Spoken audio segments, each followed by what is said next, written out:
Hello everyone, मैं मिथुन सिंह स्वागत करता हूं आप सभी का। आशा करता हूं आप सभी बहुत अच्छे होंगे। बात करेंगे बीबीएम के यूजी सेमेस्टर थर्ड के प्रीवियस ईयर क्वेश्चन पेपर की। पेपर आपका होगा पॉलिटिकल साइंस का, एमडीसी 3 का ये क्वेश्चन पेपर है। सेशन था आपका 23-27 का। आगे बढ़े उससे पहले मैं बता दूं, पिछले 5 साल के जितने भी क्वेश्चन पेपर हैं, चाहे मेजर हो, एसोसिएटिव कोर हो, एमडीसी हो, वीएससी हो, सारे क्वेश्चन पेपर आपको 69 रुपीज में अवेलेबल करा दिए जाएंगे। दूसरी बात, 199 रुपये में आपको सजेशन प्रोवाइड कर दिया जाएगा। अब ये सजेशन क्या होता है? सजेशन यानी कि वेरी वेरी इंपॉर्टेंट क्वेश्चन, ऐसे सवाल जो परीक्षा में बार बार पूछे जाते हैं, आंसर के साथ आपको प्रोवाइड कर दिया जाता है। इसमें आपका जो PYQ है वो आपको फ्री ऑफ कॉस्ट अवेलेबल करा दिया जाएगा। अब देखिए सजेशन तैयार कैसे होता है। सजेशन तैयार होता है पिछले 10 साल के PYQ के आधार पर, पहली बात। दूसरी बात, आपका जो लेटेस्ट एग्जाम पैटर्न है उसके हिसाब से चीजें चलती है और फिर ये तैयार किया जाता है। तीसरी बात, आपका जो सिलेबस है, सिलेबस में जो टॉपिक है और वो टॉपिक खास करके जिससे जो है सवाल बन पड़ते हैं, उसको ध्यान में रखकर यहाँ पर तैयार किया जाता है सजेशन। यहाँ से मेरी ईमेल आईडी आप देख लें, yourmithunsingh@gmail.com पे आप मुझे मेल कर सकते हैं। इंस्टा पे अगर आप हो, डू फॉलो मी @imithunsingh। बाकी आप मुझे व्हाट्सअप कर सकते हैं 7979054474 पे। तो चलिए पॉलिटिकल साइंस के पेपर को देखते हैं कि किस तरह का सवाल यहाँ पर 2025 में पूछा गया था। सेशन था आपका 23-27 का। यहाँ से आप देख पाएंगे यूजी PSC यानी कि पॉलिटिकल साइंस MDC 3 का ये क्वेश्चन पेपर 2025 में परीक्षा हुई थी। 3 घंटे का वक्त मिला था। फुल मार्क्स था यहाँ पर 75 नंबरों का। अब यहाँ से देख लीजिए, क्वेश्चन नंबर 1 की ओर बढ़े उससे पहले मैं बता दूं, ग्रुप ए कंपलसरी है। ग्रुप ए में जितने सवाल है ना, सारे सवाल का जवाब दीजिए। Give answer in word. एक वाक्य में जो है आपको आंसर देना है। वर्ड में तो वर्ड का मतलब शब्द होता है, वाक्य का मतलब सेंटेंस होता है। क्या क्या लिख रहे हैं ये। एक एक नंबर आपको मिलेगा। पहला सवाल, when was the Indian constitution adopted? भारतीय संविधान कब अपनाया गया? तो देखिए 26 नवंबर 1949 को जो है भारतीय संविधान अपना लिया गया था। लागू जो है 26 जनवरी 1950 को किया गया था। अगला सवाल, who is the head of state in India? Bharat का हेड ऑफ स्टेट कौन होता है? हालांकि नाम मात्र का होता है ये, असली पावर तो प्रधानमंत्री के पास ही होता है। फिलहाल इसका जो आंसर हो जाएगा वो हो जाएगा राष्ट्रपति।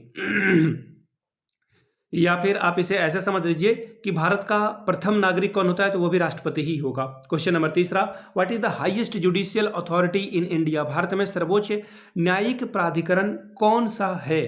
तो देखिए ये हो जाएगा Supreme Court. Supreme Court is the right answer.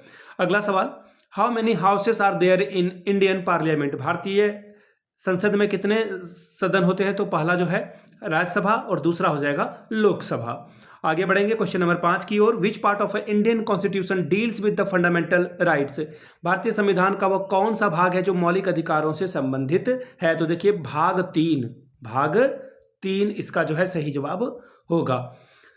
अब बढ़ेंगे शॉर्ट टाइप के क्वेश्चन आंसर की। 5-5 अंकों वाले सवाल हैं। Question number 2, right a short note on the directive principle of a state policy? राज्य के नीति निर्देशक सिद्धांतों की संक्षिप्त टिप्पणी इस पे करें। अगला सवाल, discuss the concept of judicial activism in India?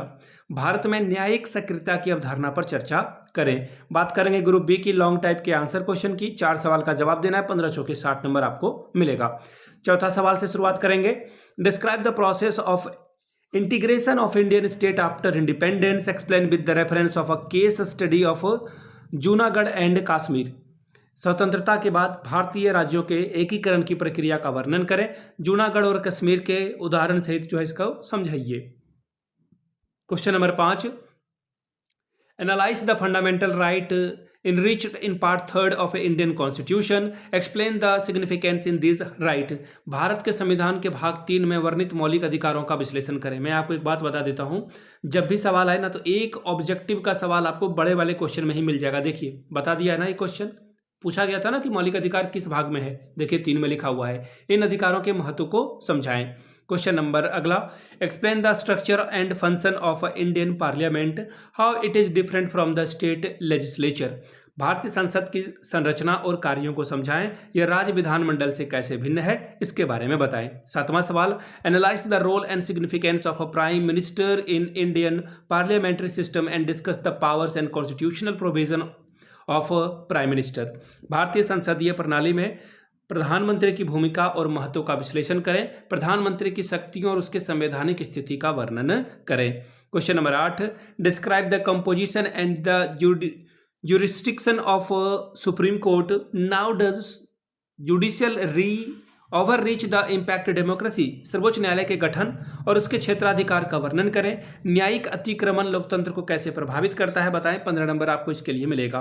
Question number 9, explain the legislative, executive and the financial relation between the centre and state in India, what are the major challenges in central state relation.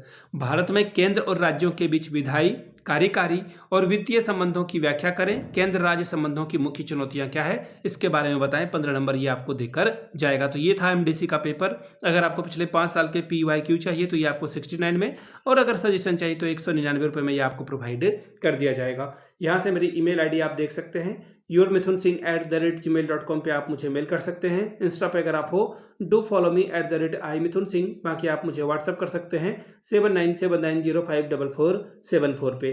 Video को आपने यहाँ तक देखा, प्यार दिया, इसके लिए आप सभी का बहुत बहुत शुक्रिया। Have a good day.